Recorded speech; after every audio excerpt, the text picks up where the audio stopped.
안녕하세요. 15년 전에 있었던 일을 시작으로 천천히 제 이야기를 해보려고 합니다. 당시에 저는 노총각이었고 시골에서 농사를 짓고 있었는데 과일 농사는 너무 어려워서 채소 쪽을 주로 했습니다. 제가 주로 농사를 짓던 건 배추였는데 배추 가격이 지금처럼 비싸지 않아서 그때 당시만 하더라도 그렇게 큰 돈을 벌 수는 없었습니다. 그래도 땅이 넓어서 나름대로 먹고 살만한 수준으로는 농사가 잘 됐던 것 같아요.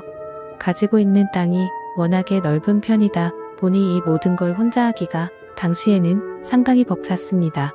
그래서 안 되겠다 싶어서 마을 사람들에게 서로 품앗이를 하며 부탁을 하려고 했는데 마을 사람들조차도 서로 자신의 농사일이 바쁜 터라 그마저도 어려운 상황이었죠.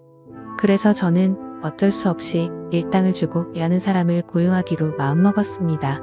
그래서 고용업소에 전화해서 일주일 정도 사람이 필요한데 사람 한 명만 보내줄 수 있냐고 물어보니까 농사 쪽은 남자들이 안 가려고 한다면서 아줌마 한 명을 보내준다고 하더라고요. 일당도 비싸게 줘야 하던데 아줌마들도 일을 잘하냐고 물어보니까 걱정하지 말라고 말하며 또뜰한 사람으로 보내줄 테니까 일당이나 두둑하게 챙겨달라고 말하더군요. 그래서 그날 바로 수확을 도와주러 아줌마 한 명이 왔고 그 아줌마는 오자마자 통통하게 익은 배추들을 보면서 배추들이 정말 탱탱하게 잘 익었다면서 속이 꽉 차서 맛있을 것 같다는 말을 하더라고요. 당연히 배추를 보면서 할 수 있는 이야기이지만 그동안 혼자 일했던 밭에서 낯선 아줌마가 저런 말을 하니까 뭔가 모르게 이상혈릇한 느낌이 들기도 했습니다. 아무튼 아줌마는 저한테 뭐부터 해야 하냐고 물었고 우선 배추를 하나씩 따서 하트에 옮겨 담으면 된다고 했습니다. 배추 따는 방법은 제가 알려드린다고 말하며 아줌마 옆으로 가서 보여주니까 저에게 멋있다면서 쇠 팔뚝을 만지더라고요. 그러자 얼굴에 붉어지면서 그렇게 안 봤는데 정말 남자답다는 말을 하더라고요. 하라는 일은 안 하고 이상한 분위기를 만드는 아줌마를 보면서 괜히 저까지 수줍고 어색함이 느껴졌습니다. 아무튼 그렇게 배추밭에서의 일이 본격적으로 시작됐고 아줌마는 배추를 하나하나 정성스럽게 잘 따냈습니다. 일하던 중 드디어 점심 먹을 시간이 돼서 중국집에서 시켜 먹겠다고 말하며 짜장면, 짬뽕 중 뭐가 좋냐고 물어보니까 아줌마는 짬뽕이 좋다고 하더라고요. 그렇게 저희는 짬뽕 하나, 짜장면 하나 시켜서 배추밭 근처에서 점심을 먹었는데 짬뽕이 너무 안 맵다면서 고추 있으면 좀 달라고 하더라고요. 저는 순간적으로 뜨끔했지만 한켠에 고추도 조금 기르고 있었기 때문에 하나 따서 줬는데 고추가 아주 큼직하게 좋다면서 제 눈을 똑바로 쳐다보면서 말하더라고요. 이 아줌마의 모든 행동과 말이 뭔가 좀 애매하게 다가오는 것 같았습니다. 우리가 평상시 쓰는 말이고 우리가 평상시 하는 행동 같았지만 저 아줌마가 하면 뭔가 다른 느낌을 준다고 해야 할까요?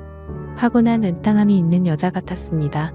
그러다 보니 괜히 별것도 아닌 것 가지고 이상하게 느끼기도 하고 기분이 야릇해지면서 어떨 때는 긴장돼서 땀까지 흘릴 정도였습니다.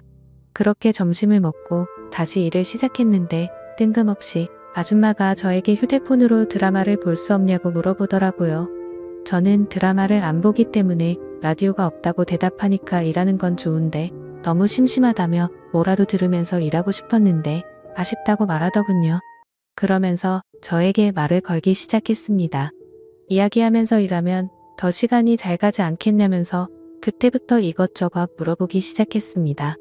결혼은 하셨냐, 이 농사는 언제부터 시작했냐, 6시 내 고향에 출연해 봤냐 등 온갖 걸 다 물어보더라고요. 조금씩 대답을 해주니까 어느 순간부터 그 아줌마는 저에게 대답하기 곤란한 질문들까지 쏟아내기 시작했습니다. 왜 그 나이 되도록 결혼을 못했냐고 물어보는데 혹시 남자로서 문제가 있는 게 아니냐는 말까지 서슴없이 하더라고요. 저는 그래도 남자이고 제가 고용한 사람한테 이런 말까지 들어야 하나 싶어서 아줌마에게 화를 냈고 그러지 않아도 노력하는 중인데 기분 나쁘게 말하지 말라고 했습니다. 비록 농촌 가겠지라도 아무래도 슬슬 결혼은 해야 할 것 같다는 생각이 들어서 이곳저곳 수소문을 봤지만 농촌으로 결혼을 오려는 여자는 없었다고 말했습니다.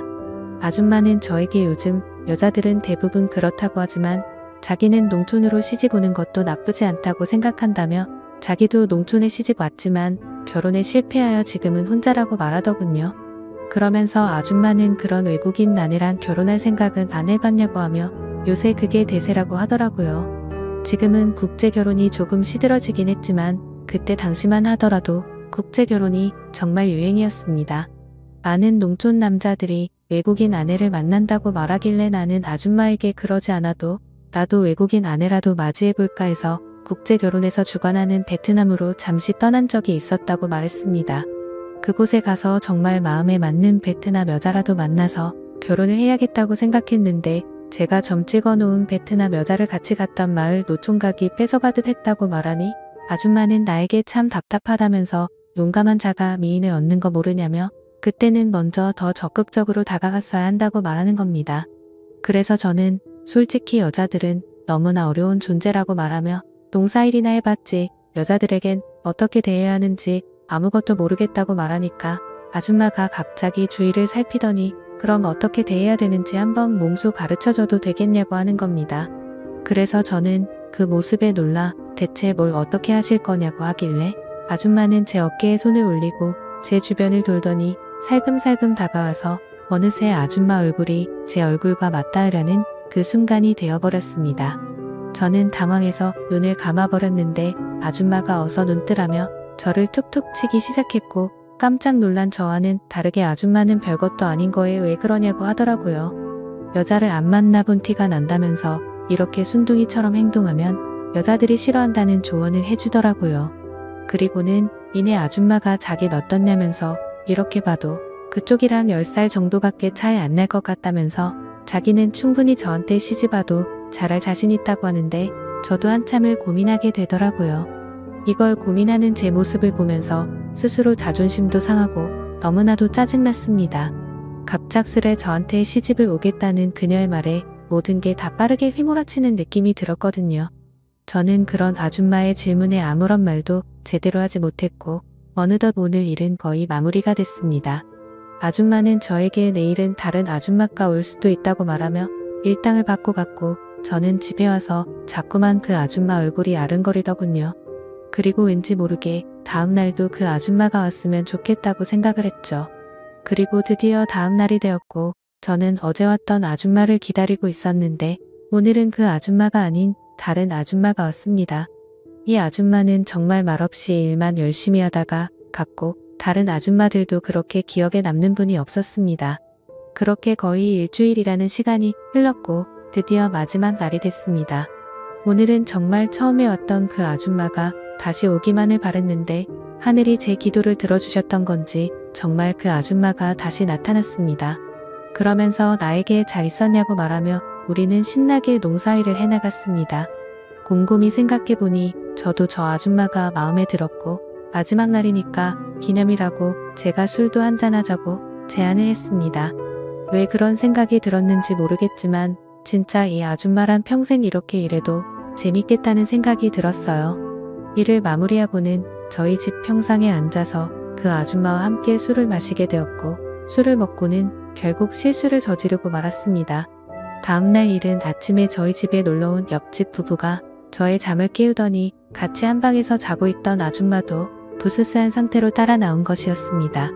그러면서 도대체 일은 아침부터 누구냐고 하길래 저는 너무나 당황스러워 아무 말도 못하고 있으니 쥐도 새도 모르게 장가간 거 아니냐면서 그것도 아니면 숨겨둔 마누라가 있었냐고 말하는 겁니다.